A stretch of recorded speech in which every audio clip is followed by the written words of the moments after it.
Bonjour, aujourd'hui je vais te faire découvrir Les Doigts Rouges de Marc Villard. C'est un excellent livre qui comporte tous les éléments du roman policier. Je pense que tu vas l'adorer. Il y a une très bonne intrigue, il y a du suspense, il y a beaucoup d'indices et surtout il y a une fin surprenante. Je ne t'en dis pas plus, je te laisse observer l'illustration qui est sur la première de couverture et qui te donne déjà des indices.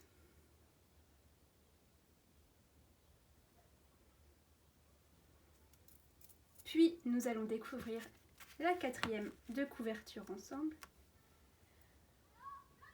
Polar, Les Doigts Rouges de Marc Villard. Que feriez-vous si vous soupçonniez votre grand frère chéri d'avoir commis un crime horrible? Ricky est rongé par le doute. Mots-clés: suspense, suspicion, idée fausse, crime.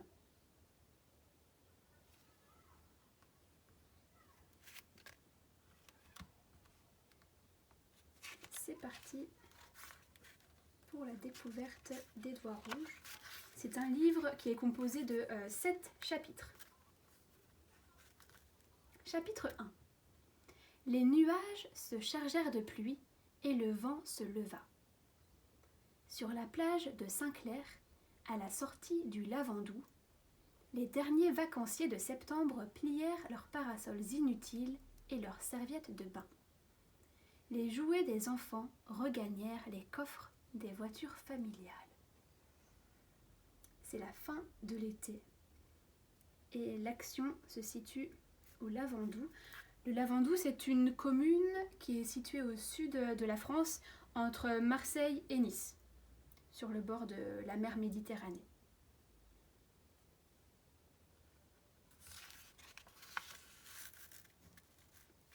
Ricky Miller, 8 ans, frissonnait sous son t-shirt Snoopy, mais il aurait pu supporter la pire des bourrasques. Il aurait pu supporter le pire coup de vent violent. Car il attendait Georges, son frère, qui regagnait la plage en battant l'eau des mains et des pieds, avec une belle énergie. Pour Georges, Ricky se serait fait couper en morceaux. Il aurait traversé des forêts, escaladé des montagnes. Il admirait sans retenue son grand frère, qui le méritait bien, faut-il le préciser. Georges le rejoignit sur le sable, tout dégoulinant d'eau. « Passe-moi la serviette, Ricky, et range les affaires. Nous rentrons à la maison. »« Quoi ? C'est déjà fini les vacances !»« Encore 5 jours et on remonte sur Paris. Sophie et toi, vous recommencez l'école dans 1 semaine. » Sophie, la sœur de Georges et Ricky, ne descendait à la plage que le matin, car elle se réservait l'après-midi pour travailler. À 16 ans, elle se préparait déjà à passer le bac. Monsieur et Madame Miller laissaient leurs enfants seuls à la villa Les Cyprès, pour la première fois en septembre. Cette année, Georges avait 18 ans et il était majeur et pouvait prendre cette responsabilité, ce qui réjouissait Ricky. Ils traversèrent la route alors que les premières gouttes tachaient le goudron. Puis, en trottinant, les 2 garçons rejoignirent la villa familiale. Donc, la famille est composée de 3 enfants qui séjournent à la villa Les Cyprès. Il y a tout d'abord Georges, qui a 18 ans, qui est majeur, et qui est donc responsable de Sophie, qui a 16 ans, et de Ricky, qui a 8 ans. Que va-t-il se passer ? Dans la salle à manger, Sophie était en grande conversation avec un gendarme bien connu au Lavandou, sous le sobriquet de Pluto. D'accord ? Pluto, c'est son surnom, c'est le surnom du gendarme. Sophie s'empressa d'expliquer aux nouveaux venus, donc à Ricky et Georges, la présence du gendarme. Bruno Ségura a disparu. Les deux garçons restèrent sans réaction.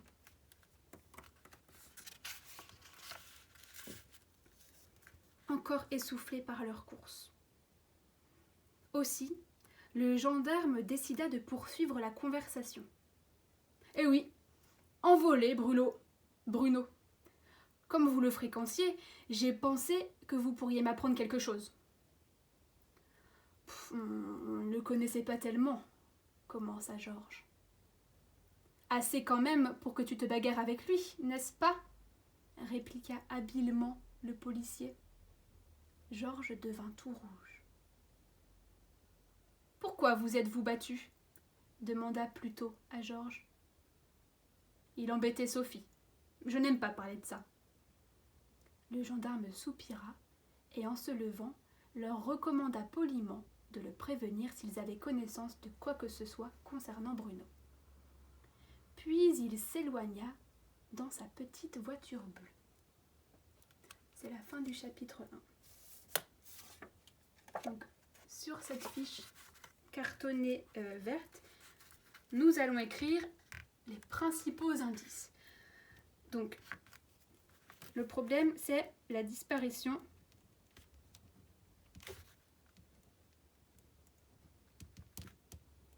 de Bruno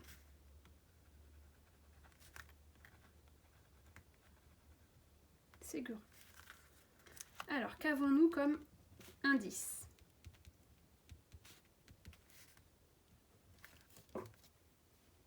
Eh bien, dans le chapitre 1, on apprend que Georges et Bruno se sont bagarrés juste avant la disparition de Bruno. Donc, c'est un indice. Donc, je note bagarre entre Bruno et Georges. Hop.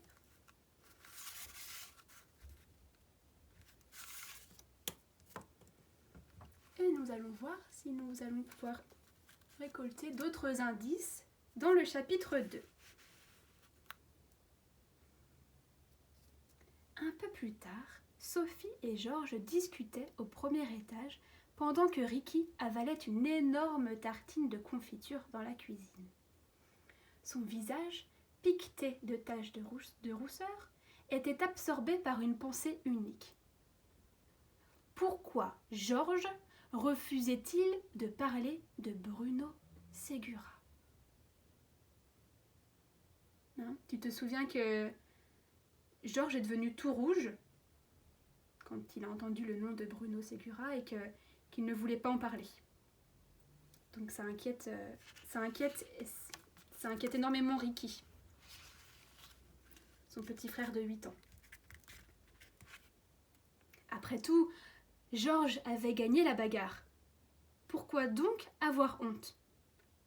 À moins que Georges ne sache où se cachait Bruno et ne veuille pas le dire. Bon, Ricky oublia bien vite l'incident, car l'heure de son feuilleton télévisé était enfin là. Il s'installa confortablement sur une banquette moelleuse et se concentra sur l'écran coloré, brusquement envahi par des extraterrestres. Après le dîner, Georges et Sophie restèrent discuter dans la salle à manger, alors que Ricky montait dans sa chambre pour dévorer les dernières aventures de Spidey.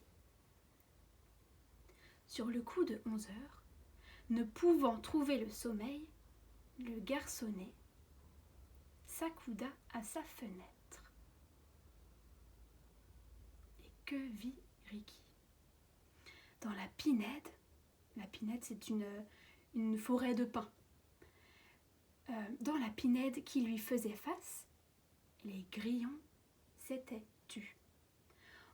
On percevait au loin la rumeur étouffée d'une fête organisée dans un mât voisin, dans une construction voisine.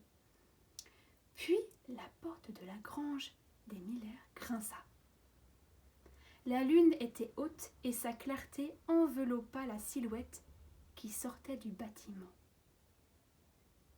Alors, Ricky vit Georges qui sortait de la grange.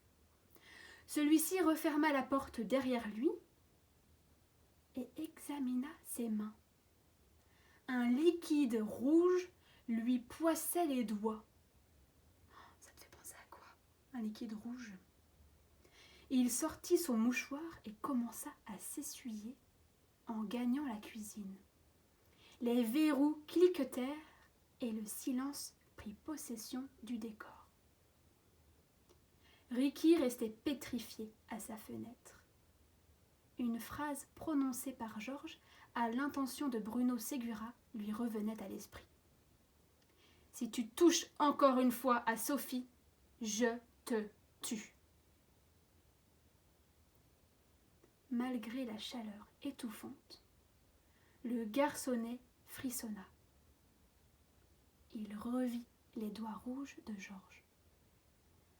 Un rouge foncé qui ressemblait fort à du sang.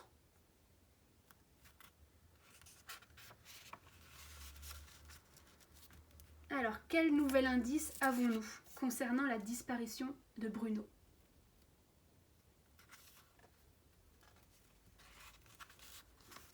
Eh bien, Ricky a bien vu que les doigts de Georges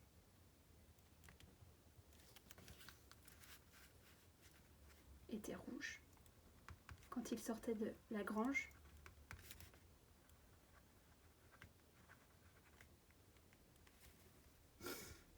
À quoi pense-t-il ? Il pense à du sang. Alors, est-ce que c'est du sang ? Nous ne le savons pas encore. Donc je te remontre la fiche. Pour le moment, nous avons 2 indices concernant la disparition de Bruno. Il y a eu une bagarre entre Bruno et Georges. Et Ricky a vu les doigts de Georges qui étaient rouges quand il sortait de la grange. Est-ce que c'est du sang ? Nous ne le savons pas encore. Chapitre 3. Le lendemain matin, Ricky garda pour lui ce qu'il avait surpris au cours de la nuit. Donc il ne dit rien. Il n'en parle pas ni à son frère ni à sa sœur. Georges et Sophie paraissaient en pleine forme et riaient comme des andouilles pour un oui ou pour un non. Alors que Ricky avalait un plein bol de cacao, ils le hélèrent gaiement. « Nous partons faire des commissions en ville. Tu nous accompagnes ? » ?»« Non, je ne suis pas bien réveillée. »« N'oublie pas de faire ta toilette, » recommanda Sophie en fronçant les sourcils. Et les jeunes gens se hâtèrent en direction de la voiture de Georges, une vieille 2 chevaux décapotable. Dès que la guimbarde, donc dès que la vieille voiture eut disparu aux yeux de Ricky, le garçonnet se hâta d'enfiler des espadrilles et un short, puis il progressa à petits pas vers la porte de la grange. C'est là qu'il avait vu Georges la veille avec les mains couvertes de rouge. Il se stoppa net.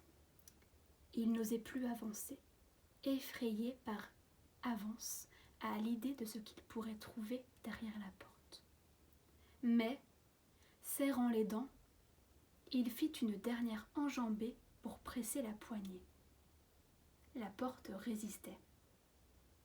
« Ma parole, elle est fermée à clé !» s'étonna Ricky. De toute sa vie, et elle était déjà longue, pensez donc, personne n'avait jamais fermé cette porte de grange. Ricky colla son œil au trou de serrure, mais l'obscurité était complète à l'intérieur du bâtiment. De minute en minute, l'inquiétude fit son chemin dans le cœur de Ricky. Quand Georges et Sophie revinrent du Lavandou, ils trouvèrent un garçon maussade et peu bavard.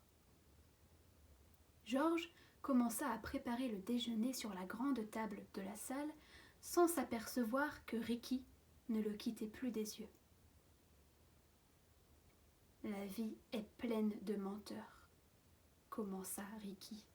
« Qu'est-ce que tu racontes » s'étonna sa sœur. Sans un mot, Ricky quitta la pièce et courut se jeter sur son lit. Maintenant, il avait peur de connaître la vérité. Alors, avons-nous un nouvel indice, une nouvelle information? Eh bien, la porte de la grange est fermée.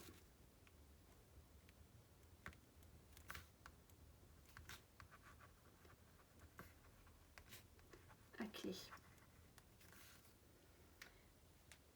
La porte de la grange est fermée à clé et ça surprend énormément Ricky parce qu'elle est habituellement toujours ouverte.